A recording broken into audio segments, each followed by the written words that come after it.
बड़ी पेश खिदमत शेर है कि जीम जूंदियां नू कानू मारना है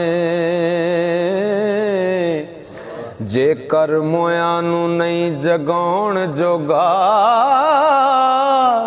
मिले रूहानू क्यों न खेड़ना है जे कर विछड़े नहीं मलाउण जोगा बूहे आए सवाली नू क्यों चिड़के जे कर पल्ले खैर नहीं पौण जोगा बाबा बिधी चलदा बदियां बंद कर दे जे कर नेकियां नहीं कमाउण जोगा।